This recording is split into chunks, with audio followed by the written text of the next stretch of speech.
అందరికీ నమస్తే. హిందూ మతంలో అత్యంత ముఖ్యమైన పండుగల్లో దీపావళి పండుగ ఒకటి. చెడుపై మంచి సాధించిన విజయానికి గుర్తుగా బాణాసంచా కాల్చి దీపావళి పండుగ వేడుకలను జరుపుకుంటారు. నరకాసురుడు అనే రాక్షసుడిని సంహరించిన మరుసటి రోజున అతని పీడ వదిలిన ఆనందంలో ప్రజలు దీపావళి పండుగను జరుపుకుంటారు అని పురాణాలు చెప్తున్నాయి. అలాగే లంకలోని రావణుడిని సంహరించి శ్రీరాముడు సతీ సమేతంగా అయోధ్యకు తిరిగి వచ్చినప్పుడు కూడా ప్రజలు సంతోషంగా దీపావళి పండుగను జరుపుకున్నారని రామాయణం చెప్తోంది. చీకటిని పారద్రోలుతూ వెలుగులు తెచ్చే పండుగగా, విజయానికి ప్రతీకగా దీపావళి పండుగను జరుపుకుంటారు. ఈ పండుగ ప్రతి ఏటా ఆశ్వయుజ అమావాస్య రోజున వస్తుంది. దీపావళి పండుగకు ముందు రోజు ఆశ్వయుజ బహుళ చతుర్దశి. దీనిని నరక చతుర్దశిగా జరుపుకుంటారు. దీపజ్యోతిని పరబ్రహ్మ స్వరూపంగా మనోవికాసానికి, ఆనందానికి, సజ్జనత్వానికి, సద్గుణ సంపత్తికి నిదర్శనంగా భావిస్తారు. మహిళలు ఆశ్వయుజ బహుళ చతుర్దశి నుండి కార్తీక మాసం అంతా ఉదయము సాయంత్రము దీపాలను వెలిగిస్తారు. కార్తీక పౌర్ణమి రోజున సముద్ర స్నానాలు, నదీ స్నానాలు ఆచరించి జీవనదులలో దీపాలను వదులుతారు. ఈ దీపాలు సౌభాగ్యానికి, సౌజన్యానికి ప్రతీకలుగా భావిస్తారు. దీపావళి పండుగ శరదృతువులో వస్తుంది. దీపావళి పండుగ శరదృతువులో వస్తుంది. మనోనిశ్చలతకు, సుఖశాంతులకు అనువైన కాలము. దీపావళి పండుగ రోజున ముఖ్యంగా మహాలక్ష్మి అమ్మవారి పూజను జరుపుకుంటారు. మహాలక్ష్మి పూజను దీపావళి పండుగ రోజు జరుపుకోవటానికి ఒక విశిష్టత ఉంది. పూర్వం దూర్వాస మహర్షి ఒకసారి దేవేంద్రుని ఆతిథ్యానికి వచ్చి ఒక మహిమాన్వితమైన హారాన్ని ప్రసాదించాడు. ఇంద్రుడు ఆ హారాన్ని తిరస్కార భావంతో తన వద్దనున్న ఐరావతం అను ఏనుగు మెడలో వేస్తాడు. అది ఆ హారాన్ని కాలితో తొక్కివేస్తుంది. అది చూసిన దూర్వాస మహర్షి కోపంతో దేవేంద్రుని శపిస్తాడు.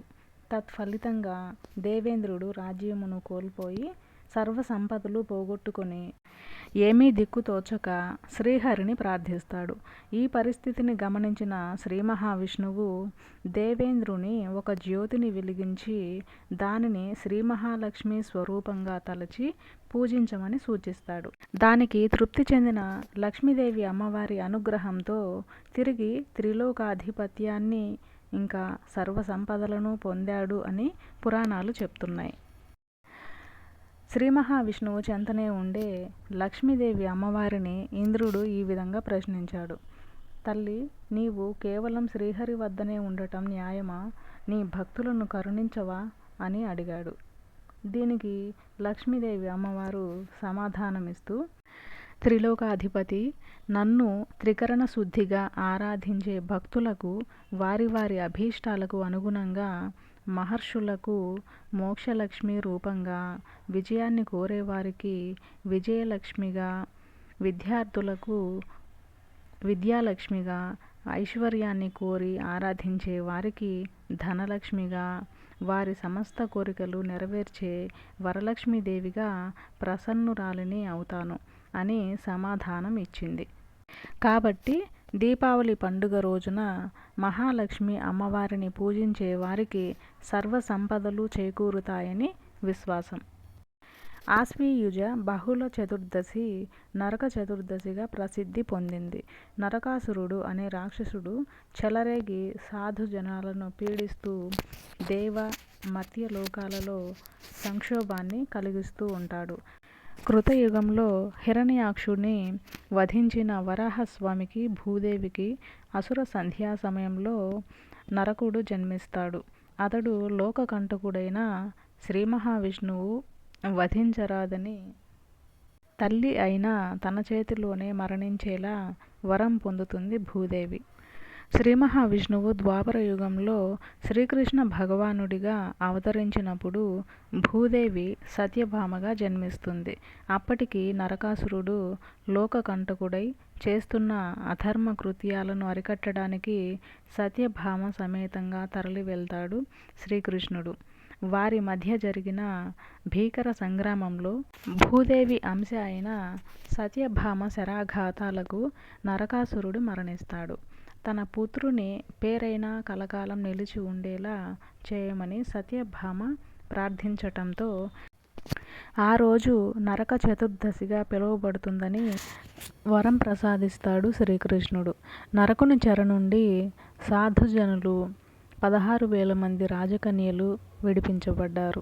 నరకాసురుని పీడ విరగడైందన్న సంతోషంతో ఆ మరుసటి రోజు ప్రజలు సంబరాలు జరుపుకుంటారు.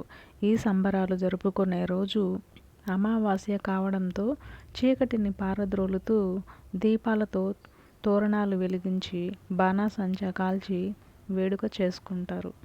కాలక్రమంలో అదే దీపావళి పర్వదినంగా మారింది. దీపావళి పండుగ రావటం వెనుక ఎన్నో కథలు ఉన్నాయని మన పురాణాలు చెప్తున్నాయి. ముఖ్యంగా రామాయణం, మహాభారతం మరియు భాగవతాలను చదివితే ఆ కథలు ఏంటో తెలుస్తాయి. అయోధ్యకు రాజు అయిన తండ్రి దశరథుని కోరిక మేరకు శ్రీరాముడు సీతాలక్ష్మణ సమేతుడై 14 ఏళ్ళు అడవిలో నివసించేందుకు వెళతాడు. వనవాసం చేస్తూ ఉండగా లంకాధీశుడైన రావణాసురుడు సీతను ఎత్తుకు వెళ్తాడు. ఆ తరువాత రావణాసురుడితో జరిగిన యుద్ధంలో విజయం పొందిన శ్రీరామచంద్రుడు సతీ సమేతంగా అయోధ్యకు వచ్చేస్తాడు. ఆ రోజు అమావాస్య. అయోధ్య అంతా చీకట్లతో నిండి ఉంటుంది. దానితో శ్రీరామునికి స్వాగతం పలికేందుకు అయోధ్యవాసులు దీపాలను వెలిగించి అమావాస్య చీకట్లను పారద్రోలుతారు. ఆనాటి నుంచి దీపావళి పండుగను జరుపుకుంటారు. ఆ తర్వాత రెండవ కథ నరకాసుర సంహారం. ప్రాగ్జ్యోతిష పురాణానికి రాజు నరకాసురుడు. బ్రహ్మదేవుని నుంచి పొందిన వరగర్వంతో నరకాసురుడు దేవతలను, మహర్షులను నానా ఇబ్బందులు పెడుతుంటాడు. నరకాసురుని ఆగడాలు శృతిమించటంతో సత్యభామ సమేతుడైన శ్రీకృష్ణుడు నరకాసురుని సంహరిస్తాడు. నరకాసురుని పీడ విరగడవ్వడంతో ప్రజలు దీపాలు వెలిగించి పండుగను జరుపుకుంటారు. తర్వాత పాలసముద్రం నుంచి శ్రీ మహాలక్ష్మీదేవి ఉద్భవించిన వృత్తాంతం. మరణాన్ని దరిచేరని అమృతం కోసం దేవదానవులు పాలసముద్రాన్ని చిలుకుతూ ఉండగా ఈ రోజున లక్ష్మీదేవి ఉద్భవించింది. సకల అష్టైశ్వర్యాలను ప్రసాదించే లక్ష్మీదేవి అమ్మవారికి దీపావళి నాటి సాయంత్రము హిందువులు ప్రత్యేక పూజలు చేస్తారు. సృష్టి ఆరంభం నుంచే శ్రీ మహావిష్ణువుకు లక్ష్మీదేవి తోడుగానే ఉందని, నిత్యాన్నపాయిని లక్ష్మీనారాయణులు వేరువేరు కాదని అంటారు. సృష్టిని పాలించటానికి విష్ణువుకు తోడుగా ఉండమని లక్ష్మీదేవిని జగన్మాత ప్రసాదించిందని దేవి భాగవతంలో పేర్కొన్నారు. విష్ణువు శక్తికి, మాయకు కారణము లక్ష్మి పక్కన ఉండటమే అంటారు. భూదేవి కూడా ఆమె మరో అంశమని చెప్తారు. దేవి మహాత్మ్యంలో మహాశక్తియే మహాలక్ష్మిగా చెప్పబడింది. ఆమెను అష్టభుజ మహాలక్ష్మిగా వర్ణించారు. లక్ష్మీదేవి అమ్మవారు ఒకసారి విష్ణువు నుంచి వేరు కావడంతో విష్ణువు శక్తిహీనుడయ్యాడు అని, అప్పుడు బ్రహ్మ ఆదేశాలతో భృగు మహర్షి తపస్సు చేయగా లక్ష్మీదేవి భృగు మహర్షి కుమార్తెగా జన్మించింది అని, అనంతరం విష్ణువుతో వివాహం చేశారు. కాబట్టి లక్ష్మీదేవి అమ్మవారిని భార్గవి అని కూడా అంటారు. దీపావళి పండుగ రోజున సాయంత్రము వెండి దీపాలలో ఆవు నెయ్యి వేసి తామర వత్తులతో దీపాలను వెలిగిస్తే అష్టైశ్వర్యాలు చేకూరుతాయి. ఇదే రోజున సాయంత్రం 6 గంటల సమయంలో నుదుట కుంకుమ ధరించి 2 పంచముఖ సమ్మెలలో తామర వత్తులను వెలిగించాలి. ఆ తరువాత ఇంటి నిండా దీపాలు వెలిగించి ఓం మహాలక్ష్మీ దేవ్యై నమః అనే మంత్రాన్ని 108 సార్లు జపించాలి.